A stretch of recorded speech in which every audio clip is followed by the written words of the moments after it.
안녕하세요, 여러분. 오늘 이 해설에서는 진짜 흥미로운 주제를 다뤄볼 건데요. 우리가 겪는 가장 일상적인 고민인 결혼 문제부터 거대한 기업들이 부딪히는 성장의 한계, 그리고 우주적 차원이라고 할 수 있는 궁극적인 행복까지, 사실 전혀 상관없어 보이는 이 세 가지가 하나의 거대한 원리로 딱 엮여 있다면 어떨까요? 오늘 그 심오하면서도 놀라운 연결고리를 저와 함께 제대로 해독해 보시죠. 자, 오늘 우리가 함께 짚어볼 내용들 간단히 로드맵부터 확인하고 가겠습니다. 1부, 과거와 현재의 결혼 딜레마를 시작으로요. 2부, 생존을 넘어선 행복의 조건. 3부, 7차원, 8차원, 9차원의 양자 에너지. 4부, 기업 경영에서 참된 사업으로의 진화. 그리고 마지막 5부, 상대를 이롭게 하여 도달하는 인류 평화까지. 일상적인 문제에서 출발해서 양자 에너지와 세계 평화까지 쭉쭉 한번 올라가 보겠습니다. 그럼 본격적으로 첫 번째 주제부터 들어가 볼까요? 제1장, 과거와 현재, 결혼의 딜레마입니다. 사실 불과 한 30년 전만 생각해 봐도요. 결혼은 영적 지도자나 중매인을 통해서 주로 가문이나 기업 간의 철학적 조화를 바탕으로 맺어졌잖아요. 근데 지금은 어떤가요? 철저하게 개인의 취향, 그리고 애정이라는 감정으로 시작하죠. 사실 바로 여기서 맹점이 하나 발생합니다. 원문은 이 부분을 예리하게 지적하는데요. 현대의 결혼은 정작 두 사람이 평생을 함께 나아갈 공동의 삶의 방향성이 쏙 빠져 있는 경우가 너무 많다는 거예요. 이렇게 방향성이 결여된 관계는 필연적으로 위기를 맞을 수밖에 없거든요. 아무리 처음엔 불같이 사랑해서 만났어도 세상을 위해 우리 둘이 함께 어떤 이로움을 줄 것인가에 대한 명확한 비전이 없으면 결국 서로 다른 삶의 기준들 때문에 부딪히게 된다는 거죠. 그러니까 단순하게 좋아하는 감정만으로는 그 기나긴 삶의 무게를 온전히 버틸 수 없다는 아주 뼈 때리는 경고입니다. 자, 그럼 도대체 어떻게 해야 우리 관계가 단단해지는지 다음 단계로 넘어가서 확인해 보겠습니다. 제2장, 생존을 넘어선 진정한 행복의 조건입니다. 원문에서는 진짜 행복과 일시적인 쾌락을 나누는 아주 날카로운 선을 하나 긋습니다. 바로 육생이라는 개념인데요. 생존을 위해서 1차원적으로 살아가고 그냥 단순히 돈을 쓰고 놀면서 느끼는 그런 기분 좋음 있죠.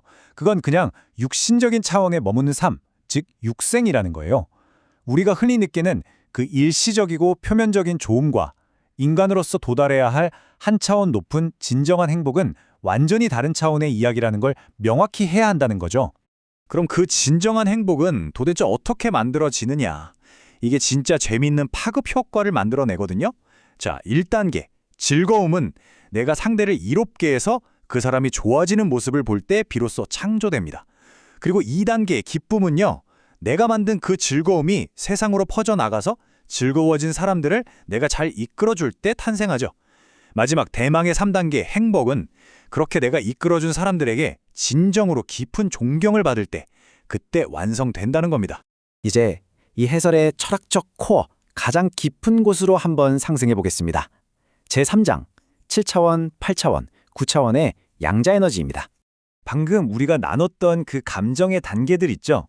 이 우주가 물질과 비물질, 에너지가 함께 작동하는 곳인데 우리가 상대를 이롭게 해서 느끼는 그 즐거움이라는 게 단순한 감정의 차원을 넘어서 무려 7차원의 비물질 양자의 에너지를 만들어낸다는 거예요. 누군가를 잘 이끌어서 기쁨을 만들면 더 밀도 높은 8차원 에너지가 뿜어져 나오고요. 마침내 진정한 존경을 받아서 행복의 단계에 도달하면 궁극의 9차원 양자 에너지가 생성된다는 겁니다. 우리의 이타적인 상호작용 하나하나가 우주의 9차원 에너지를 생산하는 거대한 발전소 역할을 한다는 이 시각, 정말 매력적이지 않나요? 여기서 원문에 아주 과감한 주장이 하나 등장합니다. 지금 이 세상이 꽤 혼란스럽잖아요. 이 9차원의 행복 에너지야말로 이 사회적 혼란을 바로잡을 거의 유일한 열쇠라는 겁니다. 특히 널리 인간을 이롭게 한다는 홍익인간의 이념을 품은 리더들이 앞장서서 이 에너지를 만들어내야 한대요. 이건 그냥 좋은 게 좋은 거지 수준의 선택이 아니라 붕괴를 막고 질서를 가져오기 위한 리더들의 중대한 의무라는 거죠. 자, 그럼 분위기를 살짝 바꿔서 이 엄청난 우주적 원리가 비즈니스 세계에서는 어떻게 작동하는지 볼까요? 제4장, 기업 경영에서 참된 사업으로의 전환입니다. 원문의 이 도발적인 문장 한번 들어보시죠. 사업은 복지 사업이고 참된 교육 사업이며 참된 문화 사업이다. 단지 성장만 하는 것은 기업일 뿐이다. 와, 방금 우리가 살펴본 그 에너지의 구조가 기업에도 아주 기가 막히게 들어맞습니다. 현대 회사가 이 시대에 진짜로 해야 할 역할이 뭔지 완전히 틀을 깨버리는 재해석이죠.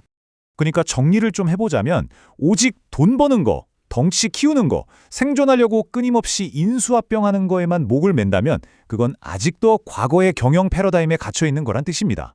반면에 진짜 참된 사업은요, 사람들을 널리 이롭게 하는 복지, 삶의 지혜를 주는 교육, 그리고 문화를 통해서 이 사회 전체의 수준을 쫙 끌어올리는 데 집중하죠. 지금 잘 나가던 기업들이 어느 순간 성장의 한계에 꽉 막히는 진짜 이유가 바로 여기 있습니다.